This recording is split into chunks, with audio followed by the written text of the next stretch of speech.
Salam petani Indonesia. Nah, inilah lokasi salah satu mitra yang ada di Jember. Ini di daerah ngendi Mas? Jember Rambi Puji, tempat Mas Ajit. Nah, ini persemayannya. Kita lihat konstruksinya ya. Nah, persis seperti itu. Ini persemayan. Ini untuk pembesaran. Nah, cuma ini sebenarnya metode yang oke lah. Jadi benar-benar pakai yang dibelah, cuman ditanam lebih rapat seperti ini. Dan ternyata itu salah satu yang hasilnya. Nah, itu Mas Hafid, petani tembakau tapi mau coba seledri. Dan yang ini, nah ini petaninya nih. Jadi teman-teman untuk Jember kesini aja untuk belajar sama beliau, master. Jadi seperti itu. Yang jelas kita akan ngobrol kenapa tanam seledri. Oke. Assalamualaikum warahmatullahi wabarakatuh. Salam petani Indonesia. Masih bersama saya Bradion Samudra. Bangga jadi petani. Kesetiaannya teruji, kesabarannya terbukti. Itulah petani. Sekarang saya ada di Jember, di daerah Rambi Puji. Nah, di sebelah saya ini adalah mitra. Kalau dalam bahasa kita dalam bercocok tanam seledri ini adalah mitra. Dan beliau itu sudah pernah panen dan sekarang sudah juga menjelang panen. Di sini memang metode pertama dengan metode kedua agak berubah. Tapi nggak apa-apa. Itu salah satu dari pengembangan. Nggak apa-apa. Karena saya hanya memiliki pondasinya untuk bagaimana bangunan itu akan dikonsep. Itu silahkan seenak masing-masing. Yang penting poinnya tanam harus sukses. Nah, ini kita langsung tanya kita hanya cerita awal kenapa bisa tanam seledri.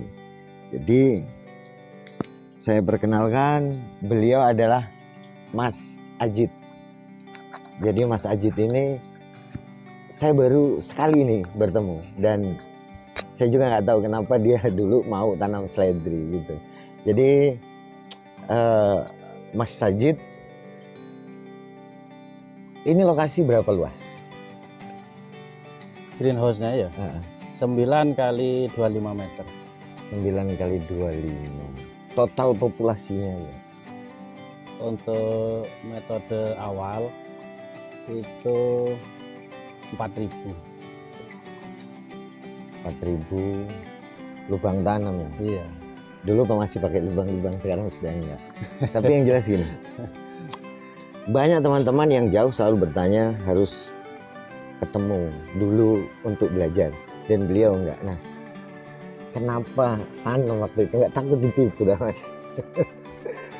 Awal mula lihat di channel-channelnya Mas Dion, itu menarik. Kok bisa seledri itu ditanam di air? Yang lebih dikenal dengan hidroponik. Saya lihat-lihat channelnya Mas Dion, ternyata kok bagus. Tapi sekilas video, akhirnya termotivasi ya, pengen nyoba. Ya sebenarnya nekat juga, cuman ya kita mau gak percaya, ya faktanya kan sudah ada. Jadi tidak ada salahnya juga. Kita coba terus. Kita jalani, ternyata Mas Dion mensupport mulai dari awal sampai panen. Alhamdulillah sukses. Enggak takut ditipu waktu itu? Enggak. Karena banyak teman-teman itu sebenarnya ragu. Keraguannya saya nggak tahu. Karena mungkin memang greenhouse ini memakan lumayan banyak biaya awal, tapi memang untuk kelanjutannya masih bisa bertahan lama lah Mas ya. Iya. Yang jelas di poin ini adalah saya cukup bersyukur karena di saat semua yang saya lakukan itu bisa ada manfaatnya untuk orang lain, itu adalah poin paling utama untuk saya. Jadi kebahagiaan itu ada di situ. Dan pastinya kalau tidak ada Seledri saya tidak sampai di sini. Saya nggak kenal sampean. Iya, Saya nggak punya tambah saudara, tambah teman. Nah, dan inilah manfaat dari itu semua. Yang jelas, jadi buat teman-teman, mungkin beliau bisa menjadi salah satu motivasi bila teman-teman ingin usaha yang prospeknya sangat bagus. Karena Seledri sendiri pernah tanam di tanah, Mas? Pernah. Tanam di tanah itu pernah sekali, gagal. Jadi memang agak sulit tanam di tanah. Karena Seledri sendiri punya aturan, punya syarat-syarat untuk tumbuh. Jadi dengan cara hidroponik ini ternyata is oke lah. Beliau kemarin panen dapat 6 kintal. 6 kintal, harga berapa? Rata-rata 35. 6 kali 35. Tapi ya itulah rezeki, karena saya juga tanam di sana harganya nggak segitu. Jadi seperti itu. Jadi semua tempat itu tidak sama. Tapi yang jelas poinnya adalah teman-teman bisa lakukan.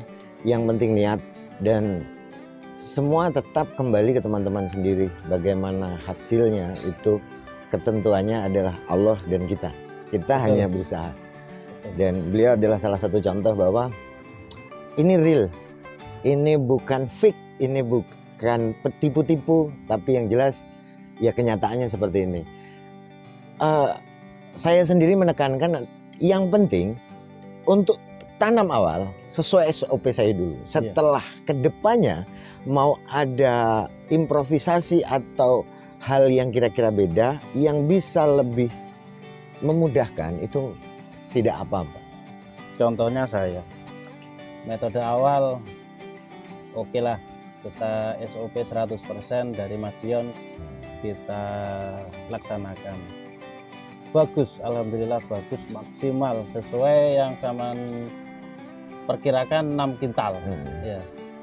Ternyata ada cara-cara baru, kan tidak ada salahnya ya, untuk memaksimalkan hasil. Lebih dari 6 kintal kan oke lah. Iya. Sebelah itu tidak pakai lubang, paralon belah, disusun lebih rapat, dan kemungkinan bisa lebih dari 6 kintal. Masalahkah? Tidak. Yang jelas bagaimana kondisi di tempat Anda, itu Anda sendiri yang tahu. Saya hanya memberi pondasinya, bangunan itu mau dibangun seperti apa, silahkan kreasi masing-masing. Jadi seperti itu.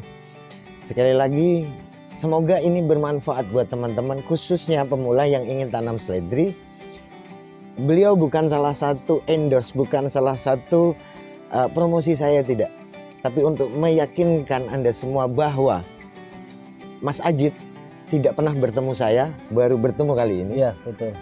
Dan ini kunjungan saya karena saya merasa ya saya harus kenal, saya harus datang supaya saya tambah saudara. Jadi seperti itu, semoga menjadi motivasi teman-teman semuanya, seluruh Indonesia. Nggak ada yang nggak mungkin kalau kita tidak saya mau. buktikan jarak bukan hambatan. Kita bisa berkomunikasi, tapi jarak oke lah, jauh gak masalah. Saya buktikan sukses. Alhamdulillah. Jadi seperti itu ya teman-teman ya. Sekali lagi teman, terima kasih. Semoga ini bermanfaat untuk teman-teman semua. Saya Bradion Samudra, Abdul Majid. Wassalamualaikum warahmatullahi wabarakatuh. Salam petani Indonesia.